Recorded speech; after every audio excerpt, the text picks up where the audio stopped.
Welcome to the Unleash Life, a financial empowerment and lifestyle podcast.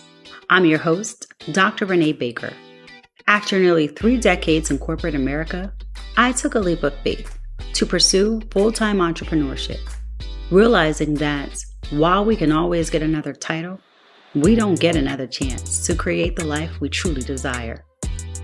In each episode, we'll explore what it truly means to live unleashed, going beyond traditional finance advice to help you break free from financial constraints and societal expectations, cultivate a mindset of abundance and possibility, align your financial decisions with your personal values and lifestyle goals, and embrace authenticity in both your career and personal life. Whether you are seeking financial wisdom, entrepreneurial insights, or inspiration to live boldly, you're in the right place. Redefine success on your terms and join a community of women who refuse to dim their light. It is time to live the unleashed life.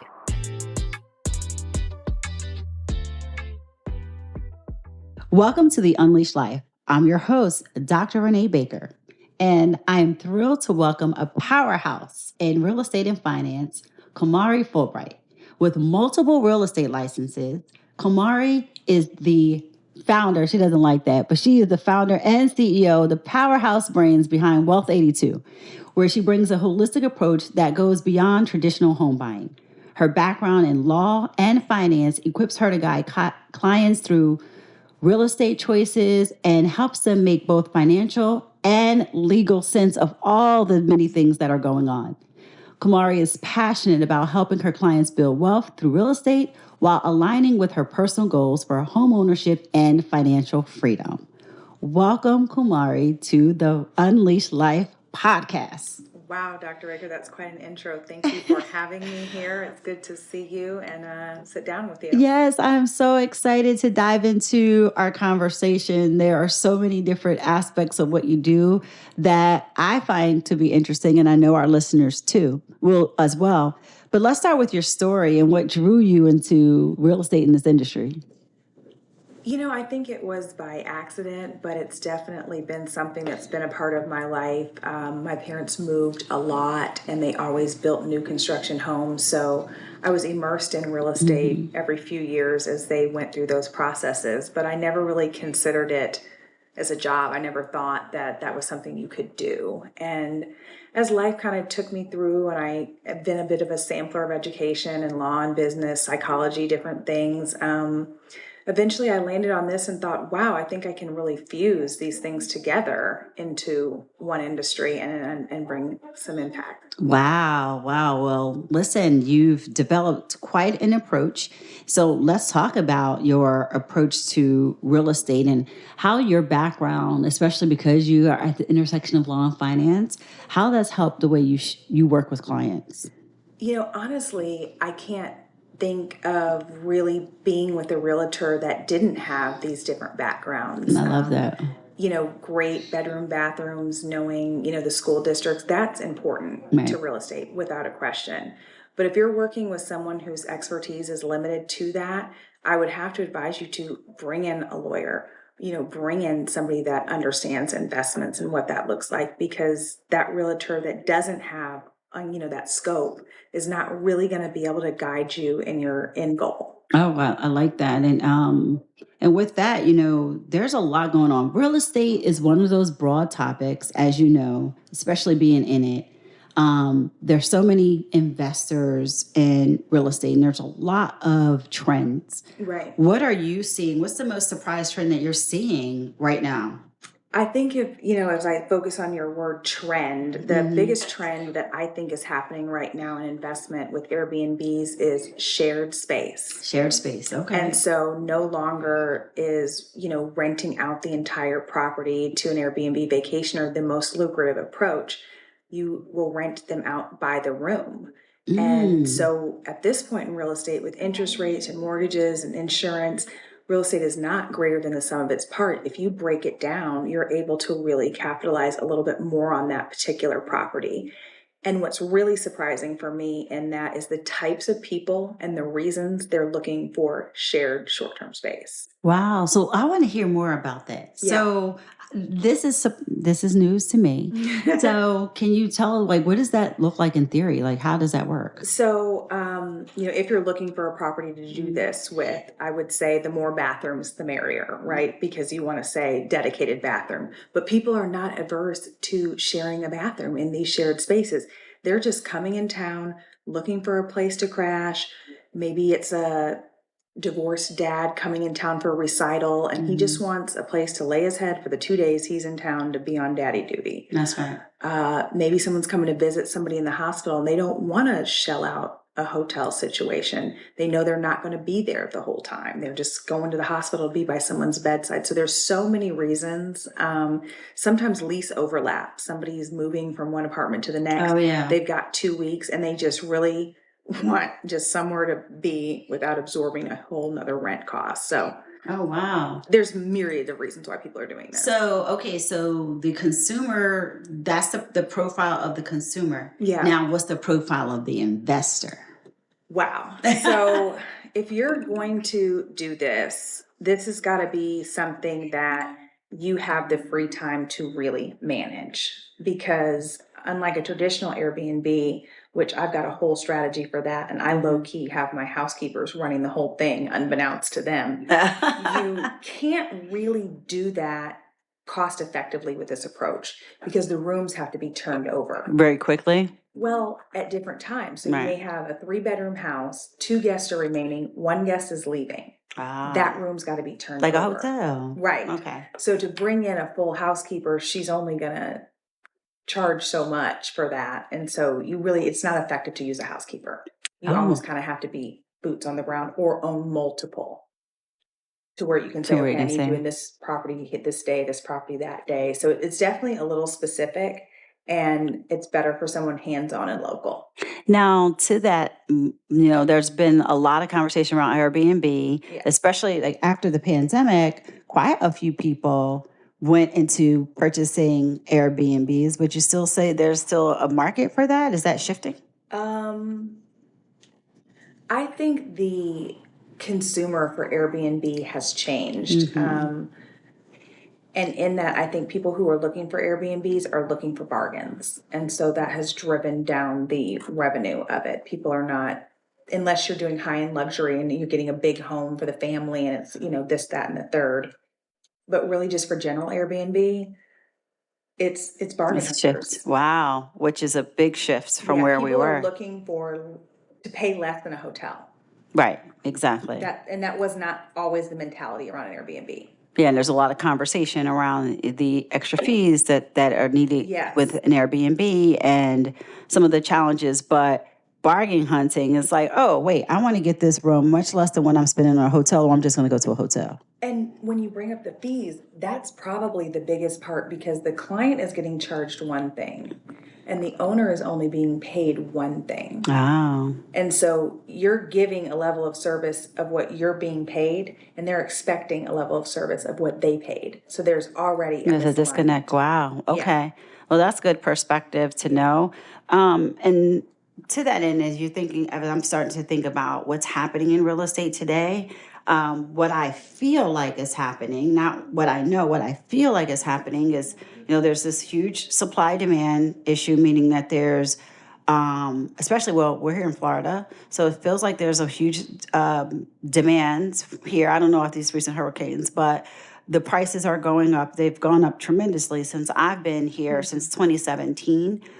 What are you seeing? What's the conversations? What are you seeing when it comes to the market today?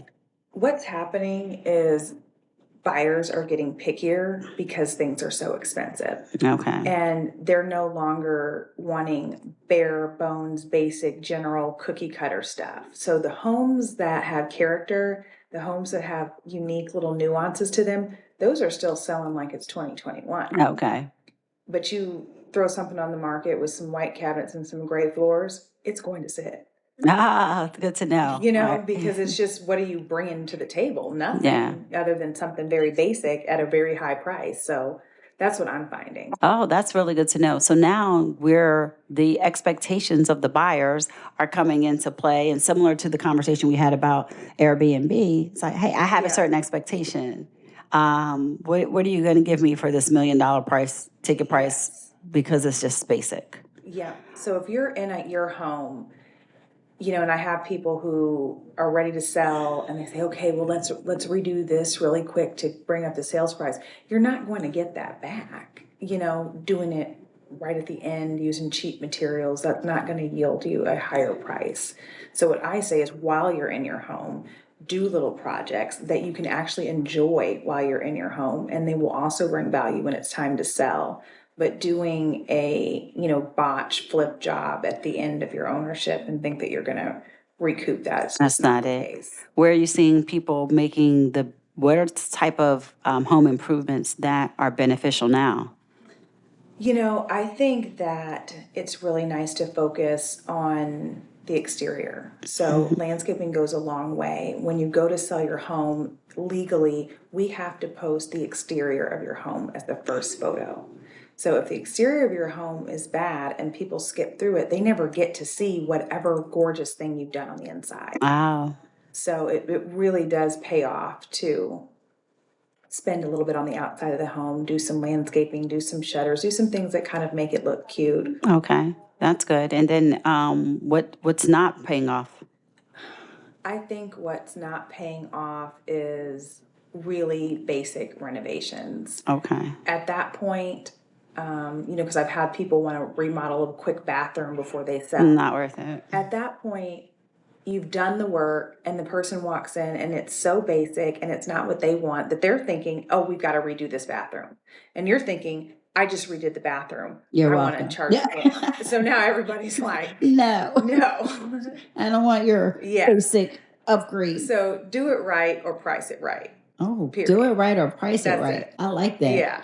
Okay, and we're seeing, that's going to drive a big shift, because we have seen, and I'll admit, I've been one of those people when I sold my house. Yes. Especially when I was moving from New Jersey, we did a quick. Okay, so you're quick, guilty. Basic. Yeah, I was like, I feel like I have to say that right now. Like, it's not bad, but you know what? It was a time of the market, and for that time, and for that home, it sold in a day. Okay.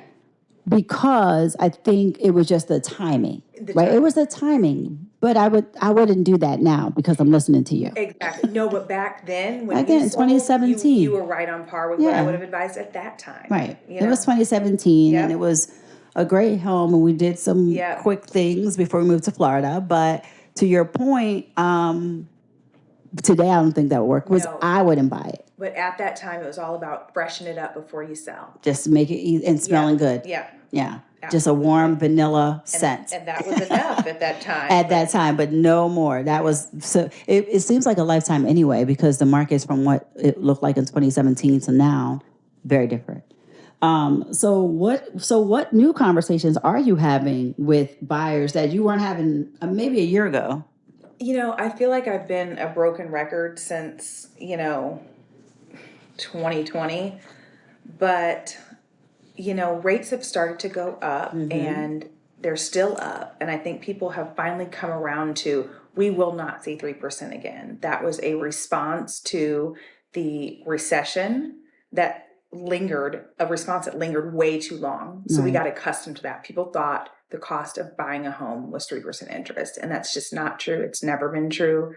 Over the last 100 years, it's been true. The interest rate has been an average of 9%. Yeah. I mean, my parents bought homes at 16% interest. I was going to say, I think if people understood the history and how much it used to cost, houses were cheaper then, but still, that was a big deal at that time. But if you're under 45, your idea of the interest rate is 3%. 3%. That's what it's been your entire adult lifetime. Facts. So that is something that people are finally starting to come around to, and they're ready to stick their toe back into the water and say, fine, these are the interest rates, now what? And so I'm focused on really talking to people about strategies on how they can work within those confines. And that is about what to buy, what product. Are we buying condos? Are we buying single family homes? Are we buying land? Are we buying commercial real estate? and also where to buy. Right. Because you can combat these interest rates if you buy in the right place where equity is still rising. And are your listeners national, Florida? National. Okay. So I have a lot of places that I'll share with you that I think are interesting here in Florida is Parrish. It's just outside of St. Pete and Sarasota. Okay, so so Parrish is a good place. Yeah, okay. Because it's on the rise. So you want to buy on the fringes right now. Okay. And then you are going to see that equity increase in 5 years as people are pushing out. These cities are bursting at the seams. Okay, so that's south of St. Pete. Yes. Yep. Okay. So I've got places all over Las Vegas. North Las Vegas was also kind of like the no-go, don't buy there. But now it's coming up. Now it's coming, and it was always a no. Homestead outside of Miami. Homestead is back. I only knew about coming. that for a different reason. I mean, it used to be just like these random farmers. There was nothing going on, and now everything is stretching out that way. I love Katy, Texas, outside of Houston. Okay. I've been seeing a lot more. I'm afraid that poor folks in Katy are going to get an influx of humans, because I can tell you the number of ads that I'm seeing for outside. I don't know what the universe is trying to tell me. Yeah, I was like, what? Why? Yes. But those homes are beautiful. They're gorgeous. The prices are And so I spent a good part of my childhood in Texas, and Texas had always been kind of affordable. The joke about a McMansion, you were really able to get this big brick home with the pool. Everything's big in Texas, including the homes. Yes. So what other what unexpected places are you like, I can't believe it, but this is what's happening? I mean, I always am going to bet on New Jersey. Oh, I was about to say, in my mind, I was thinking Jersey, but I'm a Jersey girl, so. If you're Manhattan accessible in New Jersey, you're not going to lose there. And don't sleep on the Midwest. I mean, the money is kind of where the working class is, and that the Midwest is hardworking. These people are homeowners. They've got W-2s, they've got jobs, and they're renting homes. Okay, so is there any place internationally that you've been hearing of or you're thinking about? So international is great, and I was definitely going to speak to that today. Portugal was really great a couple years ago because they had a visa situation that allowed you, if you bought property, you really were able to cement yourself as a citizen and a fixture in that country. So I helped some folks there. Loving Tulum right now. Tulum is great because they just finally put an airport. And prior, you had to be down for the drive from the Cancun That's right, airport. You had to be drive, yeah. So now there's not only an airport, they've negotiated with Emirates Air, so that means you're going to get an influx of those Middle Eastern money, coming some in big and money. vacationing. And so, I love Tulum, and okay. you can really get a condo there in the 200s. Oh, okay, all right. That's a real thing. So there's a tremendous opportunities, and sometimes I'll say me, you're not going to see, you only see what's in front of you. Yeah. And I live in St. Pete, Florida, and I'm like, oh my gosh, these home prices are so much. But there's so many other places. Real estate is not dead. Interest rates might be higher, but if you find the right location, you can then go live your dreams. Dr. Baker, that is my biggest advice is you've got to invest outside of your own backyard. Yes. Because if you're living somewhere that everybody wants to live, good for you, but you may not be able to afford to invest there. You may not be able to buy there. And I tell this to my young people. I'm like, you need to buy something. If you have a 700 credit score and you have a W-2, you need to buy something. You can keep your downtown fancy apartment if that's what you need. Right. But you better be buying something that you can afford and renting it out and bootstrapping that fancy apartment with your investment. And so let's get into that. Why? I just really, the proof is in the research. Yeah. 90% of millionaires have gotten that way through real estate ownership. Real estate is the safest way to invest. It's the least volatile. And as long as you don't bite off more than you can chew, that part, time will correct anything that happens. So that's what happened to folks in 2008 is they bit off more than they could chew, and then they were in a jam. That's real. And had to sell that real estate at an under price. those who were able to hold and weather that little dip in our nation's history, It came right they back. came right back on top. It sure did. So time heals all in real estate, and that's not necessarily the case with other investments. And what would you say for folks that are older and may not have as much time, and I'm using air quotes, but what about those who are, let's say, listeners in their 50s and 60s who want to get into real estate investment, but may not have as much time as maybe some of the younger people? There's so many strategies that can speak to that, and you really have to choose where you're investing. So we spoke about Parrish earlier, which is an area between two major cities in Florida. That's something that has a 5-year return. Okay. They are building like crazy. People are going to be driving past St. Pete to Sarasota. They're going to look around and say, when did they build all this? Yes. And then it's going to be too late. Yeah. And so really when you are kind of in that space where you don't have 20 years or a bunch of years to kind of wait it out, there are ways you can go ahead and get in there with a 5-year plan, as long as you're clear on how you're going to use the property and how you're going to exit it. Yeah. Oh, and I don't think people talk enough about exit strategies and why those are important and knowing what you're going to do. So do you have any tips for that or thoughts? That's the first question I ask anybody is, how are you going to use this property? And how are you going to get out of this property? When do you need to get out of this property? And if I'm talking to someone with a family and they say, well, we've got kids this age, we'd like to move at this age, then that may redirect me on what I tell them.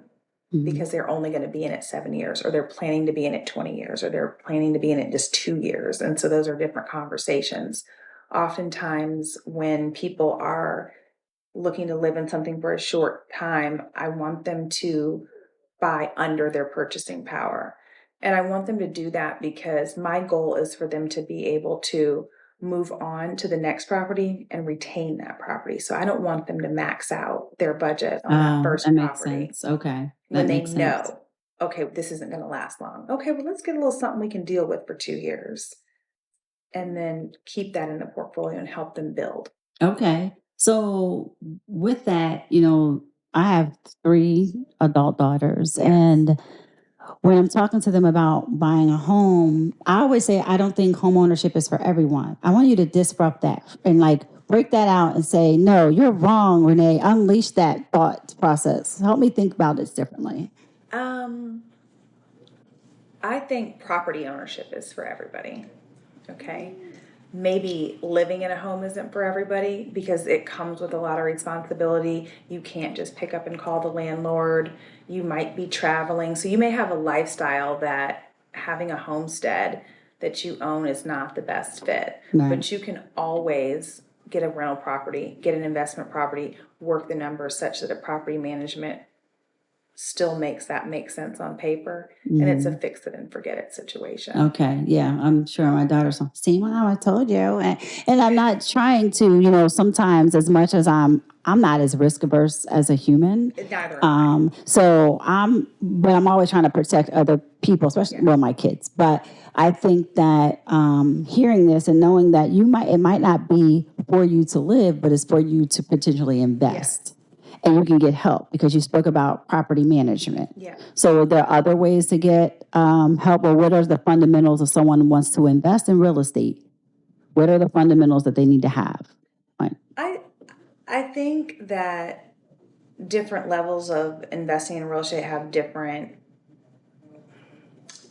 amounts of work you have to put in, right? So one avenue, which is nothing, is buying land and just waiting. So again, you sell a lot? Yeah. Again, we go back to Parrish. Right now is a great time to buy a plot of land and do nothing and wait 5 years until the target is ready to put their building on there. Okay. And when someone wants to do that, they work with a real estate agent. Yeah. Yeah. Okay. So let's talk a little bit about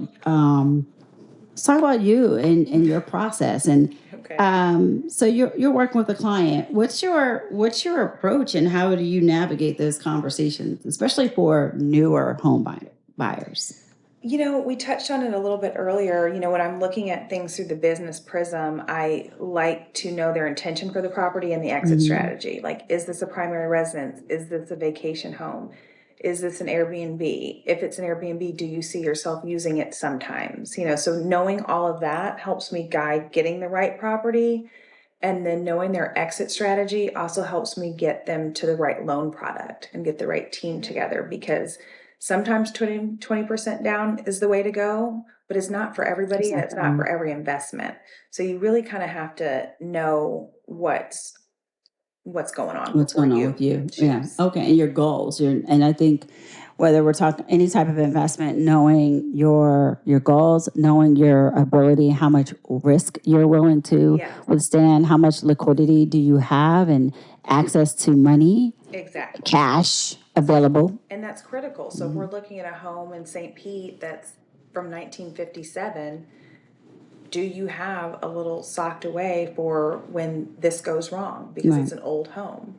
If I'm working with, a single busy entrepreneur female that's investing out of state, I'm going to, speak to her about new construction. It's warranted. Nothing's going to go wrong for 10 years. This is the right investment for you. Okay. So there's, I kind of tailor it really, really specifically. Okay. So when you're thinking about real estate, what you say is this, what I hear from you is that there's a real estate investment opportunity for everyone, for the most part, understanding your goals and everything. But there could potentially be, based on your goals, a real estate opportunity, and working with a real estate professional like yourself will help them identify what works best for them and their lifestyle and their investment goals. Absolutely. And you want to just make sure you're working with someone that does have this mindset on advising you for you. You don't want to get caught up on Instagram bandwagons about what you should be doing, because they're giving you a particular strategy that works for some. For some, right. And it may not be right for you. So, definitely the more customized and the more personal and the more time your advisor takes to really dig into you and what you need, you're with the right person. Yeah, and I think that it's easy to get caught up in the trends and what we see on social media. But to your point, just making sure you're working with someone who really understands your wants, your needs, your desires, your preferred outcomes, and can tailor the experience or tailor the investment to you. That, and I think you have to understand that what we've seen in the last 4 years in real estate is not normal. Right. Real estate is not a get-rich-quick scheme. It's a long play. I love long. It's the long game. We are here for a long time, and not just a good time. Yes, if you're in the game and you can take advantage of a windfall like what we saw just happen, great. But you can't go into it thinking, I'm going to buy this house and next year it's going to be up 100,000. And then I don't think people also think about, I've seen this too, where they take advantage of it, but you're going to pay somewhere. Yes. So where are you going? So I've seen people, well, I got to take advantage because the housing market is through the roof, and I'm going to sell my house. But now you're going to go buy a new house with a higher interest rate, and you're going to spend more money for it. So being strategic and thoughtful as well. Yes. Like, what are we doing? If I'm in St. Pete, I'm not going anywhere unless there's like this dream house that I want. I'm not going to sell my 2% rate. Yeah, you heard it. And then go sell it. And then, but I have to deal with a lot of other things, HOA is one of them. I'll talk about that in a future episode. But it doesn't make sense for us to move somewhere else in St. Pete when we're already here. We have this amazing interest rate. We have the great home price. We're going to ride out, especially if we want to be here. And that's something like, if you come to me as an advisor, that's something I'm going to tell you. Right. I don't get commission breath. I'm not salesy, okay?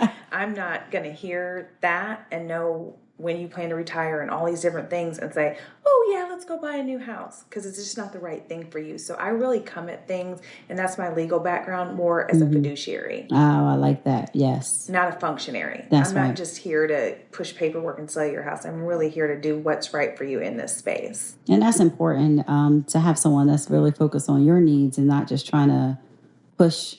I had an agent once who was just, everything I didn't want was what was in front of me. And of course, I'm not going. I don't want it. I don't even want to go there because I don't want that. And she was like, I know you should get it, but you can't want more for me than I want for myself. And I didn't want to pay what at that time, what I thought was crazy, I wouldn't pay that today for what it was. Yeah. So I think having someone understand is critically important in any investment decision, but particularly with real estate. It can be very personal. Yeah. So let's talk about personal. So you have a very strong business sense, and you have this extensive background, real estate and law. You come in at things from a fiduciary, but how you combine that with your own personal goals and the things that you want to accomplish in your life. And what I mean by that is, how do you use your business to live your best life? I think, honestly, almost every single client that I have becomes extended family. Literally, at the end of the transaction, they're like, when are you coming to stay in the guest room? Oh, that's so lovely. And so through my clients, I've gotten these really deep, impactful personal relationships, and they're in all other different walks of life and careers. So now I have this new Rolodex of people that I can call when I need something. So I've just really kind of built an extended outer circle through my clients, and I love that. I also feel like every deal I am just kind of fat gathering, and I'd love to start, coaching and speaking to other agents, giving workshops for people who want to invest, first time home buyers. And so really I'm just pulling all these different experiences, all these different anecdotes together so that I can share them in a way that benefits others down the line. I love that. And your heart of service shows up, and you are continuing to give in that way because there's a lot of lessons that people can learn from you. So I love that. But then people make mistakes. And what are some of the biggest mistakes that you've seen? Especially, I hear a lot of people like, well, you can build wealth through real estate. You can do all of these things, real estate, real estate, real estate. But people make mistakes and they get over their head. I think we kind of touched a little bit on that. And number one thing people are doing is waiting.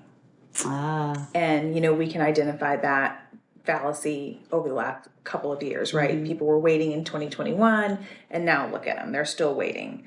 And so I think, they always say the best time to buy real estate was yesterday. The second best time is today. Right. You just want to get involved. And there's never a right time, right? Because No, you can always refinance. Yeah, you're just never certain. I like that. time. Okay. There's always going to be what's going to happen next. What if I did it in a year, this or that?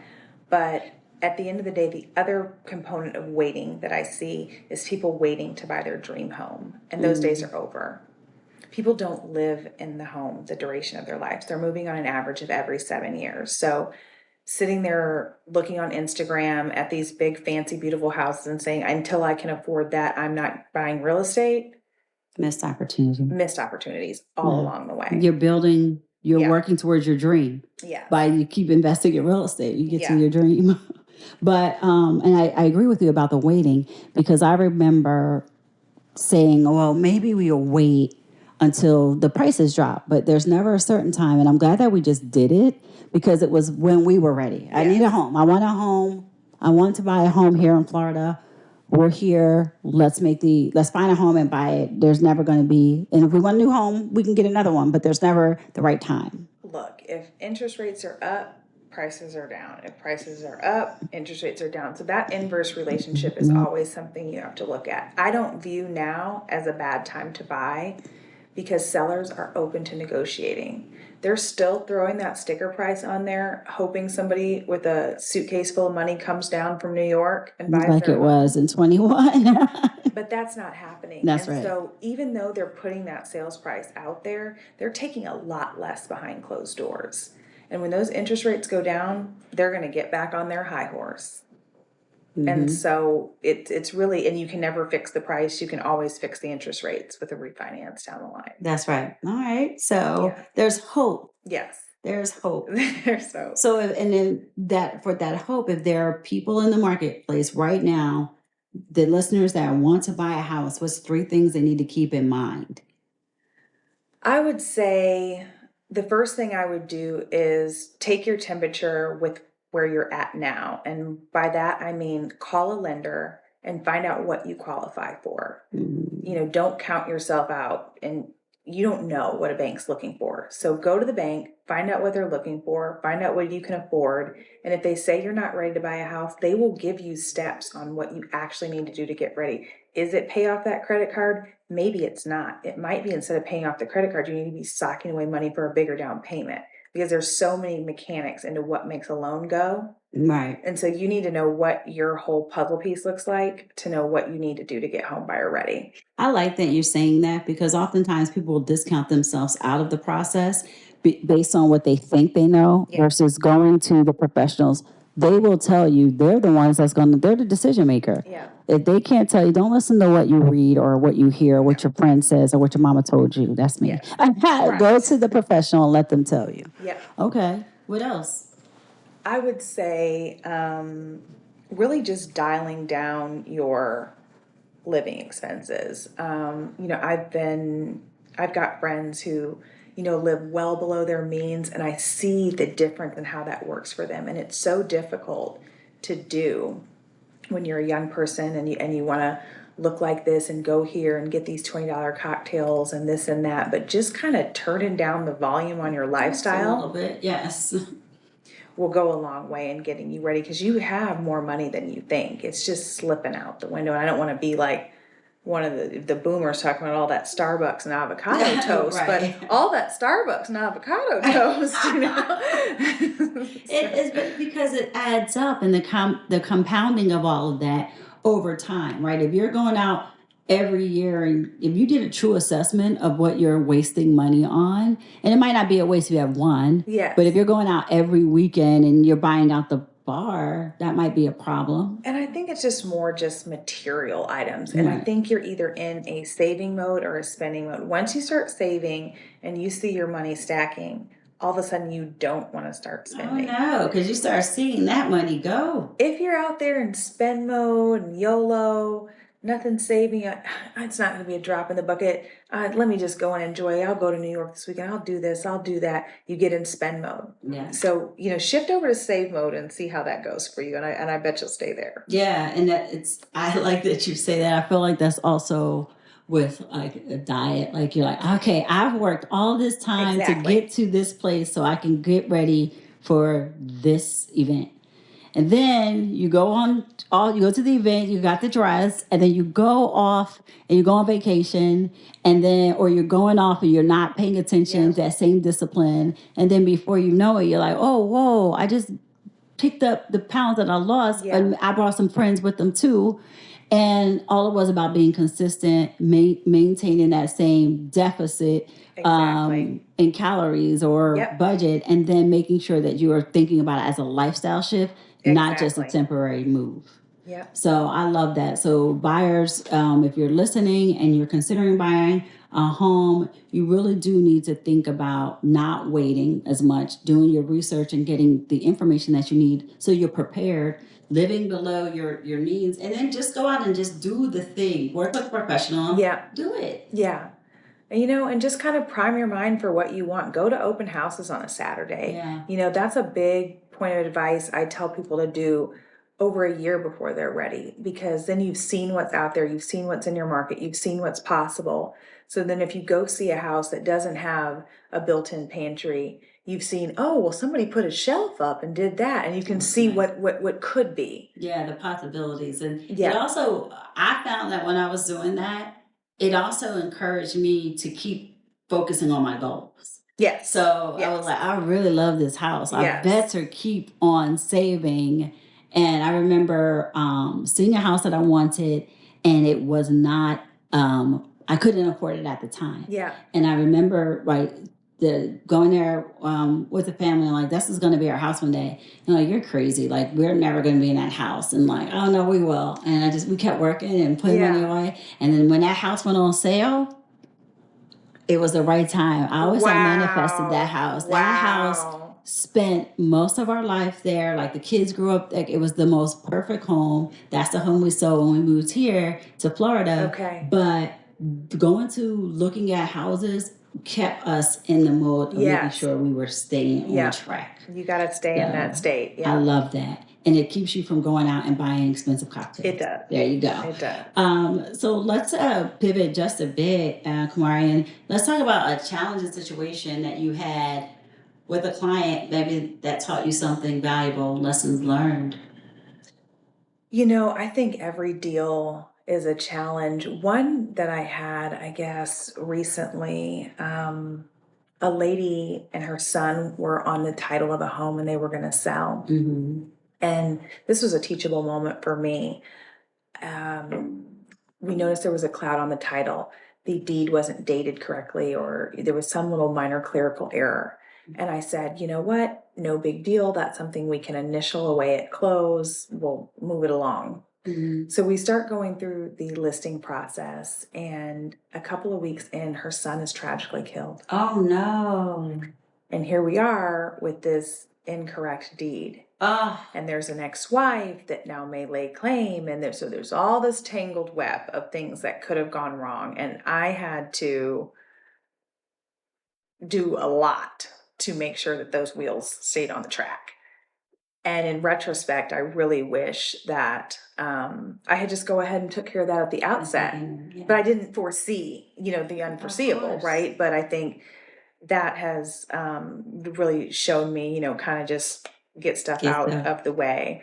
And it was such an emotional purchase because I went through that process with this grieving mother. And that's probably one of my most memorable transactions for a lot of reasons. And I'm still in touch with her as I am with all of my clients. And just having to grieve by her side as she lost her son. That is so sad.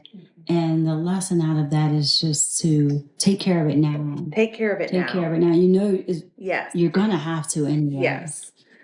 Because we can't see, and hopefully it's not always this tragic, but that's a good life lesson. Like, if you can do it now, do it now. And it's a lesson for everybody out there, because that mother and son had gotten notices from the city that there was this deficiency. And they didn't see, there's your mother and son, what could go wrong, and so they didn't really take care of it themselves either, knowing it for many years. Yeah. And so that could have, whether they were selling the house or not, luckily they were, and they had me to guide them through that process. But had that just happened and they weren't selling, she would have kind of been like, what do I do? Now I've got this ex-wife and this one coming after it and that kind of thing. Sheesh. Well, thank you for sharing that. Yeah. And that's a good reminder for what we need to be focused on. Now, what about your proudest moment in your journey in real estate? I am one of those perfectionists that does not celebrate myself or take a minute to be proud. So this is probably your hardest question. But I think every time I get to the end of a deal and I see what it means for that family personally, I've had people who come down from the Midwest and they're getting their dream Florida retirement condo, and then they're sending me pictures of them from a ball game saying, thank you for making this possible. Aww. And, seeing people move their family into a home after years of being in an apartment and saying, now my child can go out to the bus stop at a stop sign, and have a real childhood. And, just getting those moments, yes, I think is what I love every time. Oh, that's beautiful. Yeah. Nothing like when, get the keys to your first home, especially if you come from a place where you've never, like a family where you never had it, or how much you saved. That is such an emotional moment. I put a single mom with her 3 kids that she worked hard for into a home, and the kids were so excited. They were so proud of their mom, and she was excited, and we were able to find something with a bedroom for each of them. And so there's a lot of great moments in real estate. That's transformational. Yeah. So now as we're coming closer to the end of our time, I have a couple of lightning round questions for you. Okay. So we talked about this a little bit, but I want to know your favorite city for real estate investment. My next purchase will be in Parrish. Oh, okay. All right, neighbor. I like I like Odessa in Florida. We went through a bunch of other cities nationally, and it's hard for me to answer that question because it really depends on, again, your intention for the property and your exit strategy. And so that city would change based on that. Are you looking to Airbnb? Are you looking for a long-term rental? Are you looking for a vacation home? But you're like in Paris right now. Yeah, I'm really. I'm telling anybody who will listen because I just think it's great. I've put probably 6 or so clients out there in the last, 12 months. They're all doing equity booming. They're all thanking me. And, All right. So we got to check this place out. Yes. When it comes to the features in the home, what's the most underrated feature that you see in the home? I feel like mud rooms and laundry rooms. Ooh. Like if you've got a good mud room, a foyer, and a good laundry room, you're not going to have clutter around the house. Right. Because 90% of the stuff laying around the house belongs in one of those 2 rooms. Ah, good point. Okay. So if you've got a drop zone where people can take their shoes off, you leave their backpacks, and then you've got a laundry room where all that stuff can go and store and linens, then you're off to a nice, peaceful abode. Okay. Thank you. Best piece of advice you've received in your career?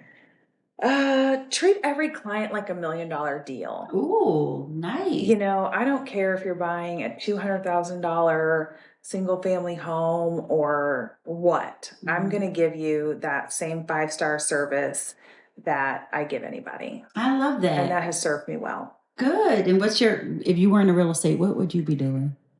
Right now, I'm kind of on a little health kick / spiritual journey. So I feel like I would be like a yoga studio owner with a juicery on the side. Okay, I feel the vibe. Yeah. I feel the vibe. Yeah. I love that. And the last one, I just wanted to ask this. What's your biggest lesson you learned this far in your career? Really, and this probably comes from my mom and really actually my dad too, just my mom more recently, but my dad as a young person is the best way to get business is get involved in your community. Your mom is amazing at that. Yes. Get involved. I love that. My dad would always take us to recycle, feed the homeless. And he was always about get out in the community. I can hear that in my head as a young person, and then seeing the fruits of how that works in business for my mother has really been reinforcing in that lesson. Oh, I'm a big fan of that. I love community and love being out there. So thank you for sharing that. So as we close, how can listeners learn more about you or follow you or work with you? You can definitely check us out on Instagram at Wealth82. You can go to our website, which is wealth82.com, or you can text Real Estate Rich to 813-418-2676.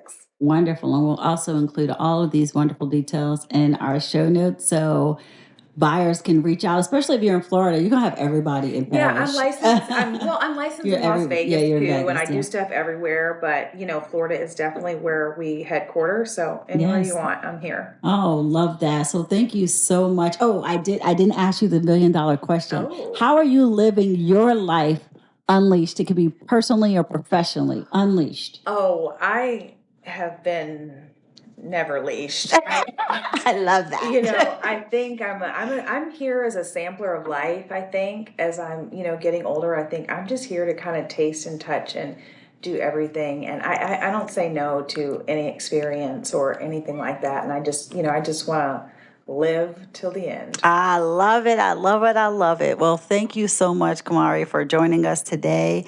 And we're looking forward to just seeing how your journey continues to unleash. It's always a pleasure to talk to you, also to follow you. So we'll make sure the listeners will keep up with you. So thank you. Thank you, Dr. Baker. All right. Thank you for joining us on The Unleashed Life. I hope today's episode has inspired you to break free from financial constraints and societal expectations, cultivating a mindset of abundance and possibility. Remember, living unleashed means aligning your financial decisions with your personal values and embracing authenticity in both your career and personal life. It's about progress, not perfection, as we journey towards financial empowerment and the lifestyle we truly deserve. If you found today's episode to be of value, please take a moment to rate and review this podcast. Your support helps us reach more women ready to unleash their potential. And don't miss out on exclusive content and insights by signing up for our monthly newsletter at reneebaker.com. It's packed with actionable tips to help you continue your unleashed journey between episodes. Be sure to subscribe to the podcast on your favorite platform and join our vibrant online community to share your own Unleash moments and connect with like-minded individuals. Until next time, keep breaking barriers, embrace your beautiful, authentic self, and live life unleashed. Remember, it's never too late to rewrite your financial story and step into your power with purpose. As always, be great, and the best is yet to come.